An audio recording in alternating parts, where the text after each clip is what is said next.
Welcome everyone to our next session of junior speakers, job market speakers. Today we've got two local people who presumably don't need much introduction, but I will anyway. So first we're going to have Bigaran, who's a PhD student at Melbourne, working with Ray.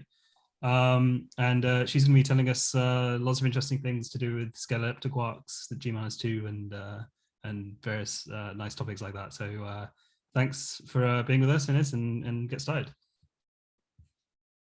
Cool, thank you so much.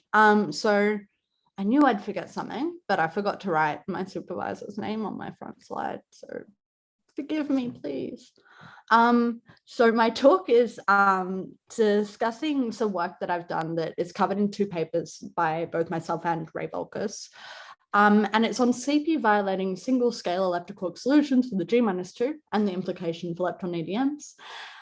But I would rather call it Getting Chirality Right and What's Left to Discuss. So my first paper was called Getting Chirality Right, and it was talking about the idea of having these simple single scalars as solutions to the g-2 problem. I will go forward and discuss that in a little bit more detail. And then the second paper that was part of this work was extending that and looking at what the implications of extending the parameter space of these models are on things including the corrections to the lepton masses as well as to the EDMs of the leptons. Beautiful. So yes, so I'm at the University of Melbourne and my supervisor is Ray Volkus, and hopefully I will be finished my thesis in the next month. Fingers crossed. Beautiful. So just to give you an overview of where we're going, I'll start by describing very briefly the standard model and flavor sector. I'll then discuss the idea of mixed-chiral scalar leptoquarks as models for BSM physics. We'll then establish the model for the lepton g-2s.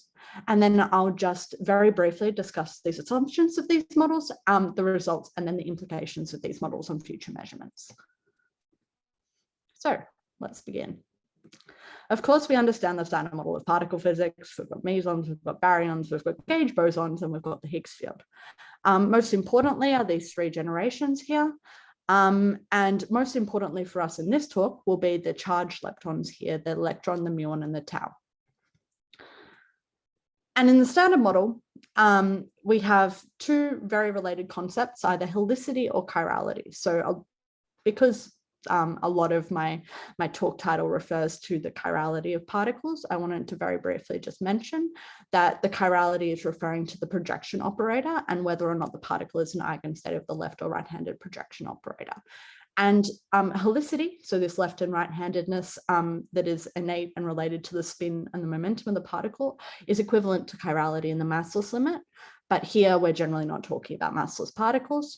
And we're talking about chirality. So we're talking about these projection operators. So later when I talk about chiral operators or chiral interactions, I'll be referring to operators with this chiral projection operator in there that's referred to as PL or PR. And only left-handed chiral fermions will interact with the weak gauge bosons. So this is very important. So the important thing here that I wanted to emphasize was that the standard model actually does care about its lefts and rights. So we've already established that there exists some sort of important thing about the left and right nature of the standard model particles. Chirality is a good place to start when you're talking about characterizing BSM models. Most importantly, for massive particles in the standard model, the interaction, so the self-interaction between the right and left-handed standard model field for a particle is what generates its mass via the electroweak symmetry breaking interaction. So the interaction with the left-handed up-type quarks and down-type quarks, sorry. So here I've just given an example in terms of the up-type quark masses. So the left-handed field will interact with the Higgs and the right-handed field via electroweak symmetry breaking to generate this mass term. So chirality is also particularly important in the standard model for charged particle masses. And we will come back to that later because obviously if we add interactions into the standard model that would correct this chiral term, we may want to think about what our standard model, our beyond the standard model physics is doing to what we're calling the mass in our standard model. So in the flavor sector, it's important to remember that the masses that come just after our electroweak symmetry breaking are not necessarily going to be a diagonal mass term, sorry. We need to go further and we need to rotate the fields into their mass basis. So those masses, to diagonalize the masses, we use these rotation matrices, and the left and the right-handed fields both have independent rotation matrices. When they're rotated, we of course get the standard, what we would call the masses on the diagonal of that matrix. So we have the freedom to change into a basis for standard model fields where the mass matrices are diagonal and therefore correspond to the physical particle masses. So we have all these rotation matrices. So we may be thinking, oh crap, we've got all these additional parameters in the standard model. What does this mean? Well, we can actually reabsorb quite a lot of the information that would be in those rotation matrices by rephasing the fields. And it turns out that the only physical combination of these rotation matrices that remains is a CKM matrix, which is this combination of left-handed rotations. So this is all within the standard model. So just to summarize very briefly, I just wanted to give you an idea of why chirality is important in the standard model. So we have this important information about the chirality of the particle interacting these weak gauge boson interactions. We have the relationship between the Dirac mass term, and we have that particles of different chirality have different rotation matrices, but are only physical rotation matrix in the standard model, that the only physical combination of rotation matrices in the standard model that remains is the CKM. So now very briefly, I'll mention mixed-chiral scalar leptoquarks. So I'll give you an idea of what these sort of BSM models actually mean. So what does this crazy word that I was referring to mean? So basically scalar leptoquarks, there's an excellent review referenced here, but they're hypothetical particles which directly couple standard model leptons and quarks together. So if I look at my depiction of the standard model here, all these blue lines here refer to the allowed interactions in the standard model. We have our lepton sector and we have our quark sector, and you see that without leptoquarks, you have to go via these intermediates. It's all very crazy. But if we add interactions here, we have these leptoquarks that kind of hold the hand of the lepton and the quark and allow them to directly interact.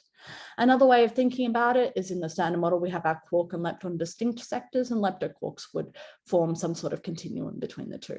So they're very appealing in a lot of people's beyond the standard model theories. So they appear in neutrino mass models, gut theories, as well as flavor models. And scalar leptoquarks in particular are simple. So that's why we like them in particular here. If we were to deal with vector leptoquarks, which are the other set of leptoquarks, we would require additional gauge structure in order to build it up into a more complete model. So it's important to note here that that's why we're focusing on scalars. And the leptoquark masses and Yukawa couplings between standard model and BSM fields are generally free parameters here. So these YR and YL. So that makes it even more appealing for us because we can set them to whatever values and whatever zero textures that we may need, depending on what you're technically aiming to do. So it actually turns out that there are a finite set of scalar leptoquarks, being that the definition needs to couple the standard model lepton and quark together in a vertex. So there are actually only two of them here that have both left and right-handed interactions with charged leptons. So I've referred to that as E here, not just the electron, the muon and the tau as well, but only S1 and R2 have both right-handed and left-handed interactions with charged leptons. Now, this is important. I haven't mentioned it yet, but it's important. So we have this finite set, and we have two of them in particular that we've noticed have mixed chiral interactions with the charged leptons. What happens when you have mixed chiral interactions with the charged leptons in particular is this draws back to our discussion earlier about chirality in the standard model and those masses, those mass terms being the interaction between the right-handed and left-handed fields with the heaps. Well, once we've got a leptoquark, you generate this one loop correction to that vertex. And we're going to come back to this later. But the idea is that these mixed-chiral leptoquarks are very useful, and a lot of people will use them in their model without explicitly mentioning this important fact. And a lot of people will say that that's fine. You can just redefine what you call the standard model mass or the tree level mass in the standard model, and that doesn't technically get measured, so it's fine. You can call it whatever you'd like. But other people would have the idea that, well, if we're requiring that that mass has to be very, very small or very, very large, that term has to be tuned relative to this scalar leptoquark contribution. So this idea of the scalar leptoquark model being simple kind of starts to break down a little bit, and people start thinking, oh, well, maybe we should think a little bit harder. So we're going to return to this a little bit later. So the mindset here is that scalar leptoquarks are these simple extensions to the standard model. There's a finite set of scalar leptoquarks full stop, and a finite set of mixed chiral scalar leptoquarks. And the only two that have mixed chiral interactions with charged leptons are S1 and R2. And the consequence of chirally-enhanced contributions to charge, consequence of chiral, of mixed chiral nature of scalar leptoquarks is if you have particular couplings turned on, you get a chirally-enhanced contribution to the charged lepton masses, as well as what we will see soon in the next slide, dipole vertices. So these G-2s will appear, and you'll start to understand what I'm talking about when I say that. So we're going to establish now models for the lepton G-2 problem. So you may want to know first, what the hell is the lepton G-2 problem? So there are a whole lot of flavor anomalies that are existent in the literature at the moment, and experimentalists keep giving us more and more and more of them. So they're not at discovery level yet, which is why we're calling them flavor anomalies and not flavor discoveries or anything like that. But here is just kind of a brief overview of the ones that exist at the moment. I know there is an updated version of this, by the way, which I intended on fixing, but this was from Patrick Koppenberg's Twitter. The whole idea here is that in the standard model, the gauge bosons interact the same with every generation of charged lepton. So the electron, the muon, the tau, they should interact the same. So the only difference in a particular process should be related to the phase space available, so the different masses. So the distinction between the electron, muon, and the tau is the mass in the standard model. So once you're incorporated all of that, you should be able to come up with a reasonable prediction for, say, the differences in behavior between, say, decays into the electron and decays into the muon. However, even with those fairly great theoretical predictions, it appears that there are actually decays that do not match that sort of distinction only being attributed to the mass. And so in the standard model, we have something called lepton flavor universality. However, beyond the standard model, it's looking like we may not, maybe, I don't know, maybe you won't have lepton flavor universality. So lepton flavor universality is violated, say, potentially beyond the standard model. So this has driven a lot of discussion in the literature about building models for BSM physics where lepton flavor is violated. Lepton flavor universality is violated. In particular here, this blue region here shows all of the flavor anomalies that involve the muon. So people are thinking, wow, all right, so maybe we've got lepton flavor violation. And in particular, maybe the muon has a particular affinity for coupling to BSM particles.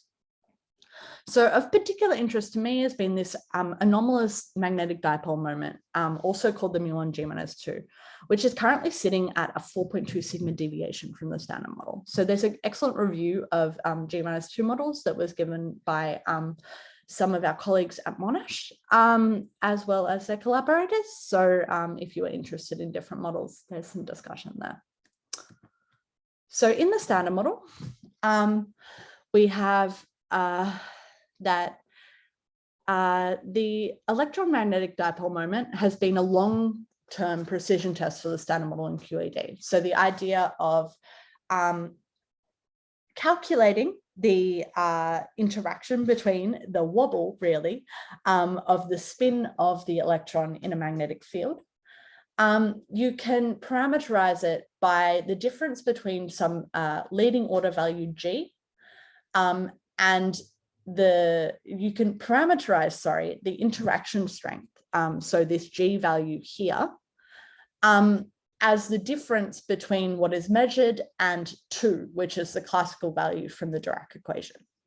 So this is then why we refer to it as the G minus 2. And when it comes to specifically the electron, measuring the fine structure constant historically would be done by assuming that the G minus 2 experimental value is equal to the standard model value, and then from that inferring the value for alpha. So this assumption assumes that there's no BSM contribution to the magnetic dipole moment of the electron. And importantly, we may want to relax that assumption in order to take into account potential BSM physics that affects the way that the electron wobbles in a magnetic field. So we would need independent measurements of the fine structure constant alpha. And it turns out that there are actually 2 of them at the moment that are in the literature. So these delta A, so remember that A was G minus 2 divided by 2, so it's normalized G minus 2. This is from the cesium interferometry, and this is from rubidium interferometry. And it turns out that these 2 are actually in opposite directions. So what these refer to, sorry, I should be a little bit clearer, is that they do a measurement of the fine structure constant in either cesium or rubidium. They use that as input then into the standard model calculation, and from that are able to infer a new theoretical value for the G minus 2. They are then able to contrast that with experimental value and then see the deviation here as this delta. So the result from cesium, result from rubidium, they're comparable order of magnitude, but they're in opposite directions, which is a little bit concerning. So the disagreement between the 2 of them is actually about 5 sigma. So this is so far not a resolved problem in terms of experimentally determining the electromagnetic moment. Of course, here the significance in the deviation from the standard model is still quite small, but it's not completely unimportant. So this is somewhere that people have looked into for trying to understand potential new physics interactions that could be happening with the electron. So I mentioned earlier the muon. Well, it turns out also the electron is perhaps an interesting place to look. So the muon magnetic moment, again, we were referring to the electron magnetic moment earlier about the wobble of it in the magnetic field. The muon magnetic moment, again, wobble in a magnetic field. However, of course, because the muon is a little bit more tricky, we need a little bit of a bigger experiment than just dealing with tabletop experiments that you can do for the magnetic moment of the electron. And this would be Brookhaven and Fermilab, for example, that measure the muon precession in a magnetic field. So this was updated earlier this year. I don't know what year it is anymore. And it turns out that with the updated Fermilab result, so the established Brookhaven result has been around for a while, showing that there was a deviation between the standard model magnetic moment and for the muon and the experimental one. And then this was updated earlier this year, and now it sits at a 4.2 deviation, 4.2 sigma deviation from the standard model. And even more compelling, the Fermilab collaboration have said that if, say, the central value were to remain where it is, with an increase in precision that will come from the further data taking that they're doing, it's likely that that could even shrink to 5 sigma and above. So this is a really interesting avenue for discovery, potentially, of new physics that's covering preferentially to the muon. And my point of discussing the electron as well was to say, oh, well, maybe there's actually also new physics coupling to the electron, and perhaps they couple slightly differently. So no matter how that electron problem was resolved, it seems that electrons and muons aren't actually behaving the same way. Maybe they've got deviations in the opposite sign, not sure, but at least we know that it seems like they're behaving differently. So this is the so-called lepton G-2 problem. And we may need, in order to solve it, lepton flavor-specific new physics. And it turns out that scalar-leptoquarks can do exactly that.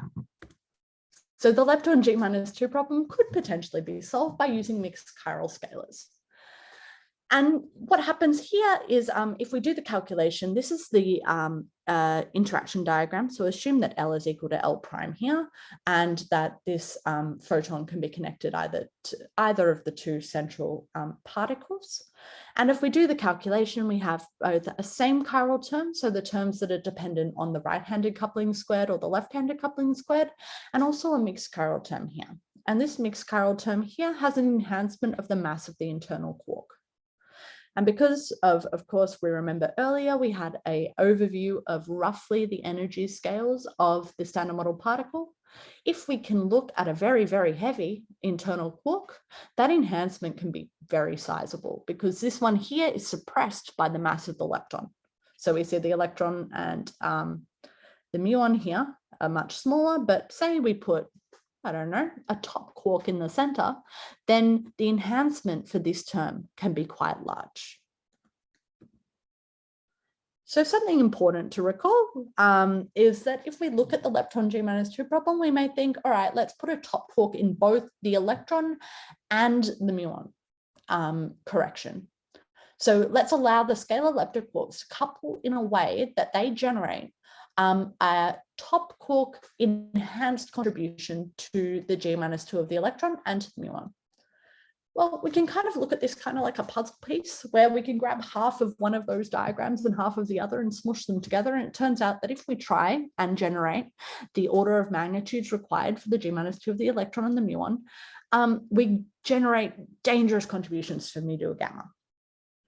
So we can't do it that way. We have to be a little bit more creative.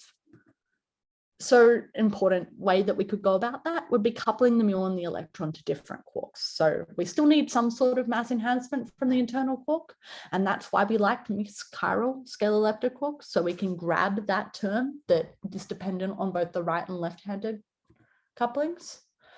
But we can't couple them to the same intermediate particle. So what we do is we adopt something called that up-type basis. And the reason for that is essentially if we worked in the alternate, the down-type basis, what would happen was that the CKM would generate couplings to the top and the electron as well as the top and the muon regardless, which even if we try our hardest to restrict the coupling texture, it's not possible without very, very careful cancellation to avoid those mu to a gamma contributions. So you're welcome to ask me about that later. But the idea here in these models now is that we have these two leptoquark coupling matrices. We have the left-handed and the right-handed. They're labeled as up, charm, and top, and electron, muon, and tau in terms of the rows and columns. And we switch on these two couplings that refers to the g-2 of the electron being generated by an electron charm coupling to the leptoquark and the g-2 of the muon by a top muon interaction. And constraints from charge lepton flavor violation are then avoided by basically meaning that the puzzle pieces don't fit together anymore because this intermediate quark is a different flavor. Wonderful. So we must also consider that lepton masses may be modified by this intermediate interaction here. So the leptoquark, in the same way that it's generating this one loop contribution, let's imagine we just scribble out this photon here, and you get a very similar diagram to what we discussed before as this one loop contribution to the muon or electron masses. So we enforce the modification to the electron mass cannot be greater than 100%. So this was my discussion earlier about if we have this chiral enhancement, we have this chiral enhancement also to the correction to the muon and electron masses. And we don't want to have to modify that tree level term in the standard model too much and make it exceptionally tiny. So we demand that the modification from these scalar leptoquarks can't be more than 100%. Beautiful. So, and it turns out that actually even more so, if we had a look at the effective interaction, so this dipole interaction here can be parameterized by this Lagrangian here, and this sigma here is acting like a Wilson coefficient. And it turns out that that sigma here is allowing us to parameterize here the magnetic dipole moment A, as well as also the electric dipole moment D. And they're actually dependent on the real or imaginary components of that effective interaction. Remember, that effective interaction can be calculated directly from this diagram. So by matching coefficients, we end up with these two relationships. We've considered already the idea of the magnetic dipole moment, but we have to also consider potentially the contribution to the EDM. And if we extend the couplings of the leptoquark to be complex numbers, we generate both the sigma, we generate a real and imaginary component of sigma, and they're directly proportional to the products here of the left and right-handed interactions. The left and right-handed leptoquark couplings.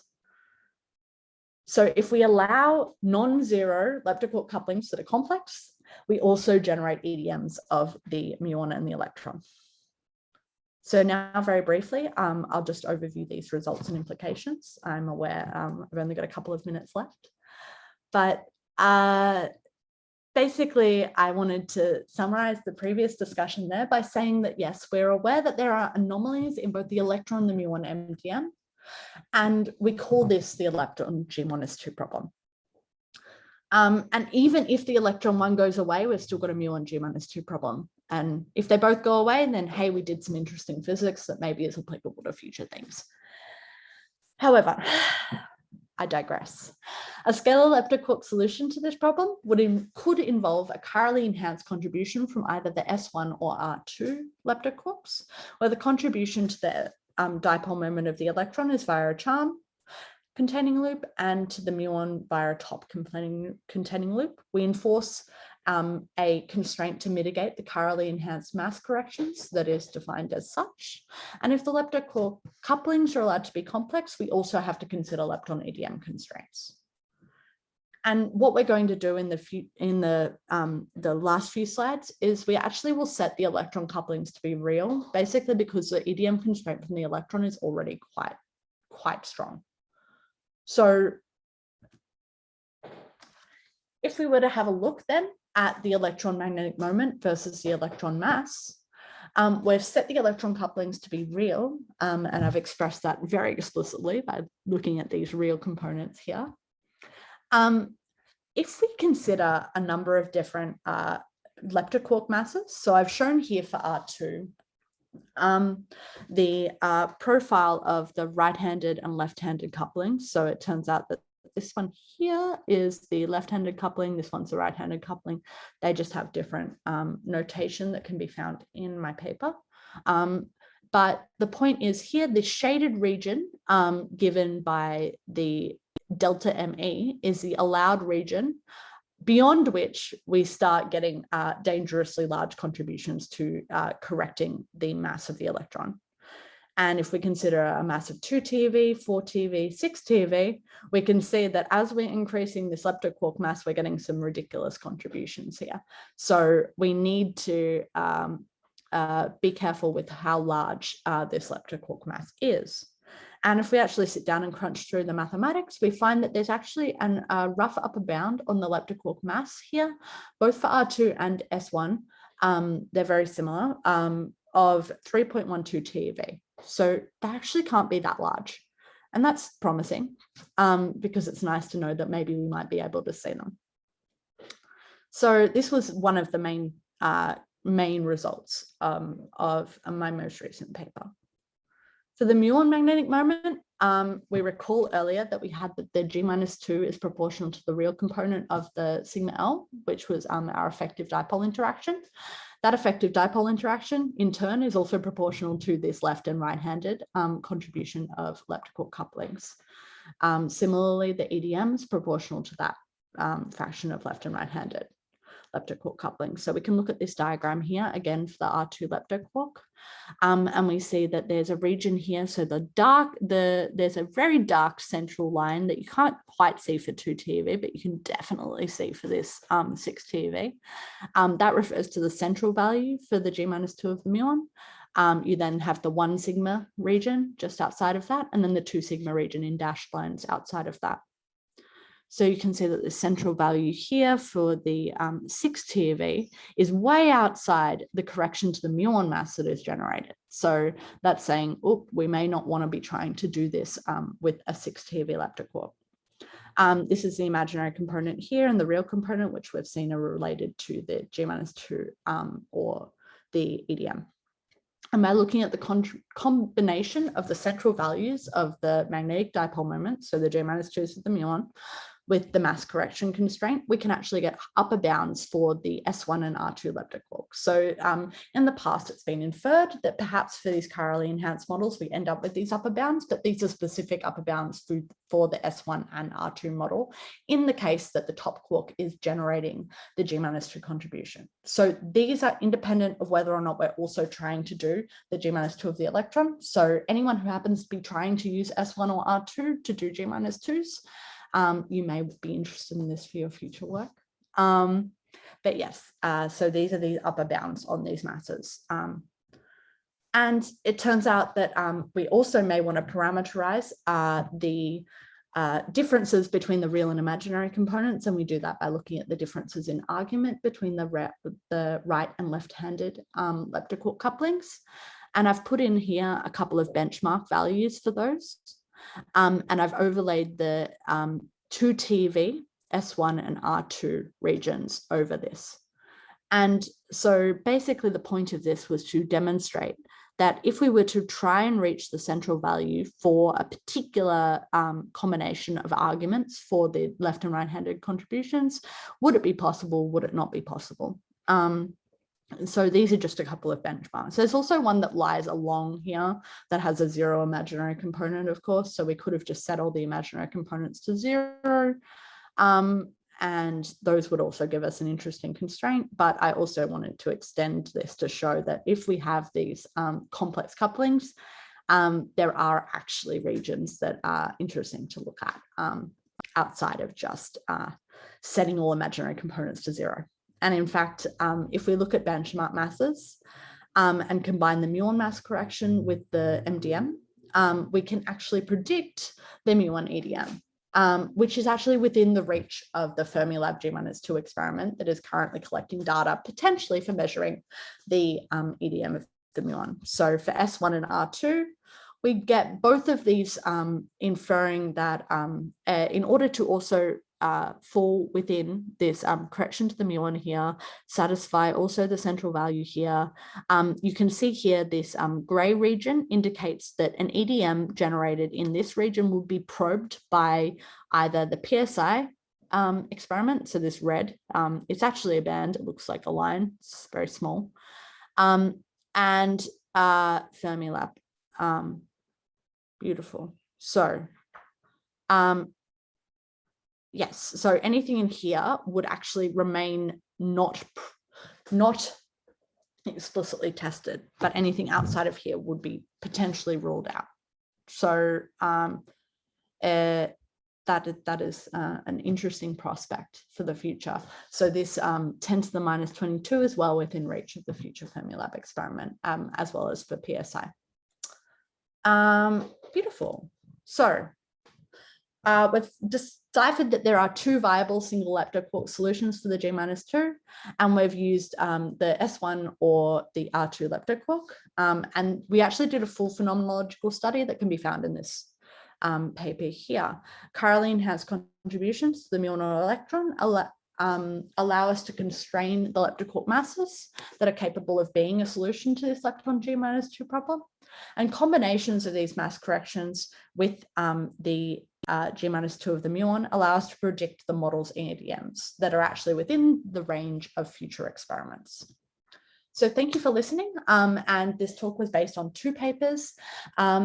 This one, the first one, got a lot of traction. The second one, less so much, but I would like to draw your attention to it. If you happen to have seen my first paper, I really hope that you will have a little read of the second one, because I think that the second one is much more compelling phenomenological study, because we've included a much more broad and interesting parameter space, I think.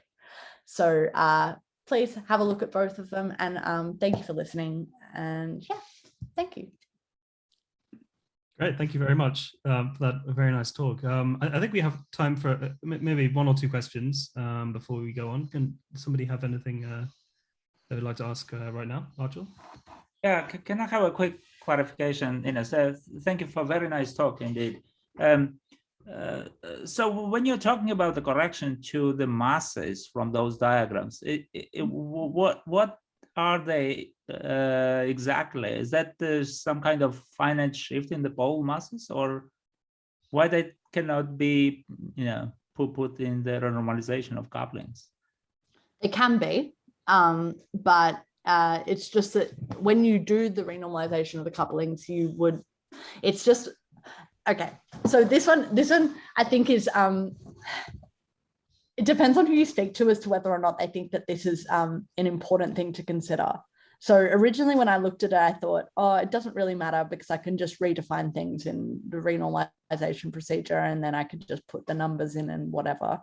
But I think that another avenue to think is that, yeah, when you do the renormalization of coupling, so you calculate the self energies, it's basically the contribution to the self energy there.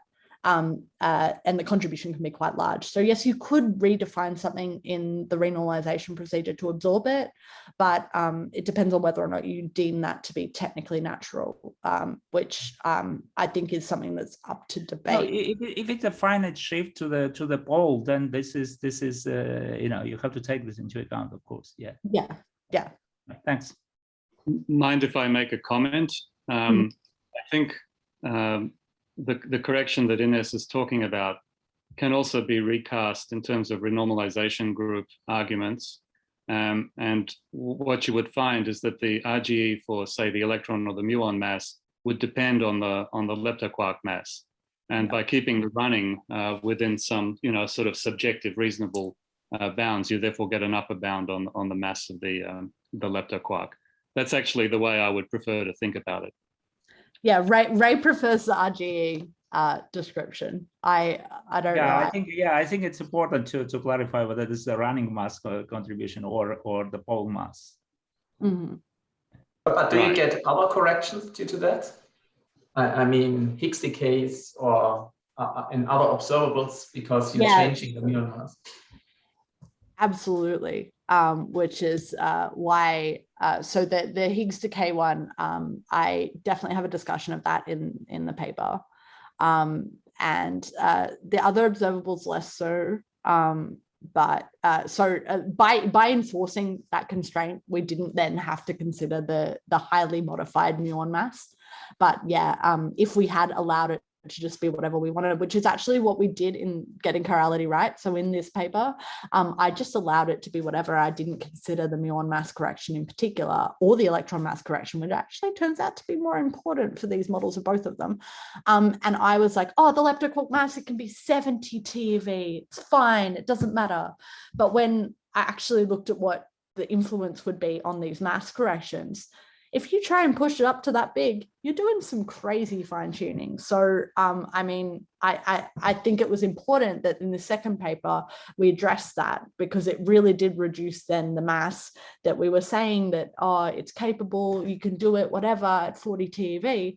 You can't really, because you've completely thrown away the idea of correcting the masses, as well as also correcting the things like Higgs to mu or Higgs to EE, which are not visible at the moment. So and